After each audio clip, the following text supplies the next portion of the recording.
السلام علیکم ورحمۃ اللہ وبرکاتہ۔ بسم اللہ الرحمن الرحیم۔ ظاہری کبیرہ گناہوں کا بیان۔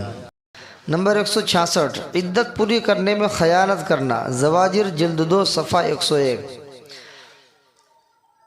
عدت پوری کرنا واجب ہے۔ جب کسی عورت کو طلاق دے دی جائے تو طلاق کی عدت الگ ہے۔ کسی عورت کا خاوند مر جائے تو اس کی عدت الگ ہے۔ مثلا شوہر مر گیا تو اس کی عدت 4 مہینے 10 دن ہے۔ عورت کو طلاق دے دی تو دیکھا جائے گا کہ اگر وہ حاملہ نہیں ہے اور عائسہ یعنی حیض سے نا امید بھی نہیں ہوئی ہے بلکہ ابھی ایام چل رہے ہیں، تو ایسی عورت کے لیے عدت جو ہے 3 حیض ہے۔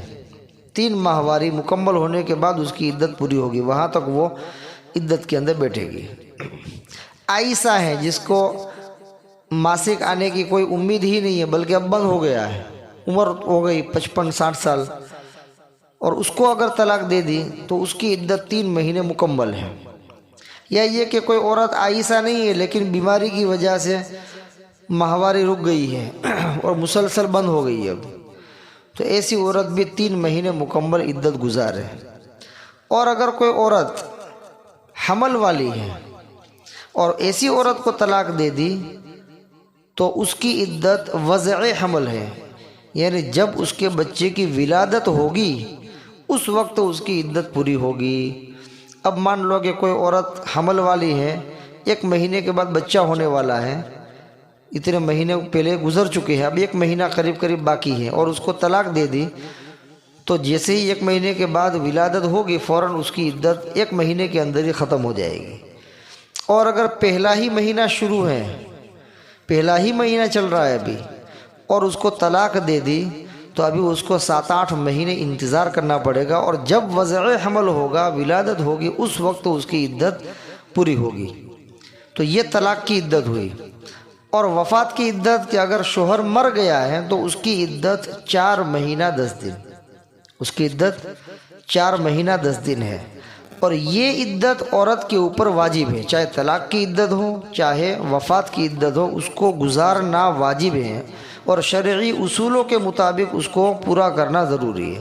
لیکن اگر کوئی عورت عدت پوری کرنے کے اندر خیانت کر رہی ہے، 4 مہینہ 10 دن کا وقت ہے، 1 مہینہ بیٹھ گئی پھر چھوڑ دیا، عدت پوری نہیں کی، عدت کے پورے کرنے میں خیانت کی، تو یہ سخت گنہگار ہوگی۔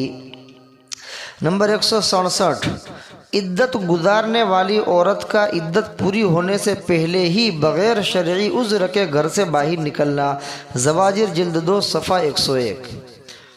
عدت کے کچھ اصول ہیں کہ جب عورت عدت میں بیٹھ جائے تو بلا ضرورت شرعی وہ اپنے گھر سے باہر نہ نکلے۔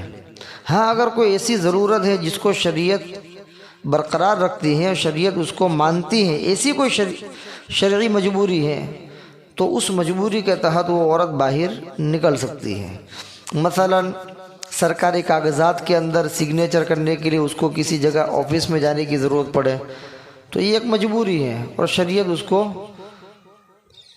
اس کو مانتی ہے کہ چلو کوئی بات نہیں، اجازت ہے، شریعت اس کی اجازت دیتی ہے، تو یہ عورت صرف وہ سگنیچر کر کے واپس آ جائے۔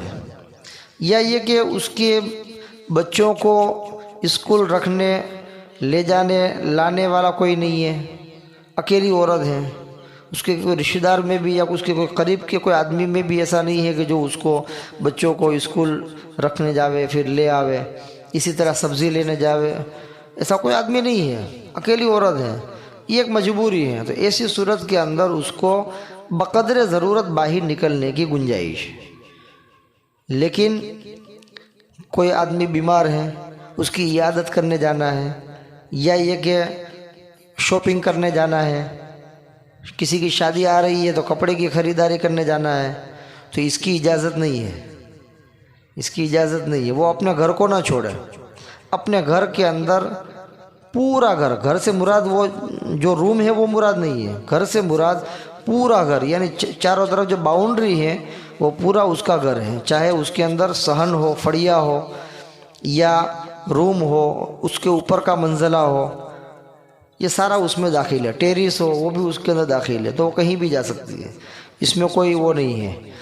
بعض لوگ اس میں بھی غلو کرتے ہیں کہ عورت کو ایک ہی روم کے اندر بند کر دیتے ہیں، یہ غلط ہے.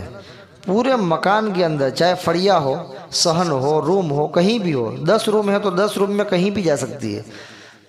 صحن میں جا سکتی ہے، فڑیے میں جا سکتی ہے، چھت کے اوپر جا سکتی ہے، کپڑے دھو سکتی ہے، اور اپنے گھر کے اندر بیٹھ کر کے جو ہے کام کاج کر سکتی ہے، سب کچھ کر سکتی ہے. عدت میں بیٹھنے کا مطلب یہ نہیں ہے کہ اس کو ہاتھ پیر باندھ دیے گئے، ایسا نہیں ہے. بس یہ ہے کہ ضرورت شرعی کے بغیر اپنے گھر سے باہر نہ نکلے. گھر سے باہر نہ نکلنے کا مطلب یہ ہے کہ اس کا جو مین گیٹ ہے جہاں سے اس کا گھر پورا ہوتا ہے اور بازار شروع ہو جاتی ہے، یا یہ کہ دوسرے کا مکان آتا ہے، بس وہاں سے وہ مراد ہے گھر چھوڑنے کا. جو اندر کا روم ہے وہ مراد نہیں ہے. تو اگر عدت کے درمیان کوئی عورت شرعی ضرورت کے بغیر باہر نکلے گی تو سخت گنہگار ہوگی. نمبر 168، خاوند کی وفات پر غم میں سوگ نہ منانا. زواجر جلد 2 صفحہ 101.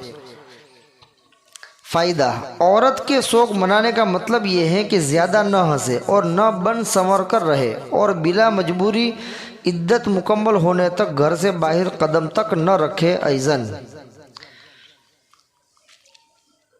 خاوند کی وفات پر عورت کے لیے سوگ منانا ضروری ہے. 4 مہینے 10 دن جو عدت ہے وہ عدت اسی لیے ہے تاکہ وہ خاوند کی جدائی پر اور خاوند کے انتقال پر وہ غم منائے. اور غم منانے کا مطلب یہ ہے کہ زیادہ ہنسے نہیں. چلانا، ہنسنا اور شور شرابہ کرنا یہ سوگ کے خلاف ہے. تو سوگ کا مطلب یہ کہ زیادہ نہ ہنسے. اسی طرح بہت زیادہ بن سنور کر کے نہ رہے، سیدھے سادے لباس میں رہے، بہت ٹپ ٹاپ میں نہ رہے، اور ضرورت کے بغیر، ضرورت شرعی کے بغیر اپنے گھر سے قدم بھی باہر نہ نکالے. یہ کیا ہے؟ سوگ کا مطلب یہ ہوتا ہے کہ یہ سب کریں، یہ عدت میں اس کے لیے ضروری ہے. خوشبودار تیل نہ لگائیں، خوشبو نہ لگائیں، اسپرے نہ لگائیں، مہندی نہ لگائیں، اور زینت کرنے کی جتنی بھی چیزیں ہو سکتی ہیں وہ نہ کریں. لالی نہ لگائیں، لپسٹک نہ لگائیں، یہ سب چیزیں. اور بہت مہنگے مہنگے اور اچھے اور زرق برق لباس نہ پہنیں، بلکہ سیدھا سادہ سمپل 4 مہینے 10 دن گزارے. 4 مہینے 10 دن کیسے گزارے؟ سمپل. بہت زیادہ بن سنورنا نہ ہو، بہت زیادہ ہنسنا نہ ہو، یا یہ کہ ضرورت کے بغیر گھر سے باہر نکلنا نہ ہو. ان تمام چیزوں کی رعایت کرتے ہوئے اگر وہ دن گزار رہی ہے تو گویا کہ عورت اپنے خاوند کے انتقال پر سوگ منا رہی ہے. لیکن اگر عورت اس کے ورودھ کر رہی ہے، انہیں سوگ نہیں منا رہی ہے، شوہر چلا گیا اس کو کوئی فکر نہیں ہے، وہ تو بن سنور کر کے زرق برق لباس میں بے تحاشا جو ہے گھر سے باہر گھوم رہی ہے، پھر رہی ہے، سیر و تفریح کر رہی ہے، ہنسنا چلانا کودنا ہو رہا ہے، اچھے اچھے قسم کے کھانے اور اچھے قسم کے کپڑے اور اچھے قسم کی زیب و زینت ہو رہی ہے، تو یہ تو سوگ کے خلاف ہے جو سخت گناہ ہے. عورت کو 4 مہینے 10 دن کم سے کم کیا کرنا چاہیے؟ سوگ منانا چاہیے. اور سوگ منانے کا طریقہ بھی شریعت نے بتلایا. سوگ منانے کا مطلب یہ نہیں ہے کہ کھانا بند کر دینا، نہیں. روز مرہ کی زندگی جو جس طرح وہ گزارتی تھی پہلے، اس کے اندر صرف بننے سنورنے میں کمی کر دے، بن سنورنا کم کر دے. بن سنورے ہی نہیں بلکہ سادی زندگی، سادے کپڑے، سادی زندگی، اور زینت کی کوئی چیز نہ ہو، اس طرح وہ زندگی گزارے، بلا ضرورت اپنے گھر سے باہر نہ نکلے. اس کو کہتے ہیں سوگ منانا. تو یہ اس کے لیے ضروری ہے. سوگ نہیں منا رہی ہے اور بے محابہ جو ہے ہنس رہی ہے، بن سنور رہی ہے، ضرورت کے بغیر گھر سے باہر نکل رہی ہے تو سخت گنہگار ہوگی. اللہ تبارک و تعالی ان کبائر سے پوری امت مسلمہ کی حفاظت فرمائے. وما علینا الا البلاغ. السلام علیکم ورحمۃ اللہ وبرکاتہ.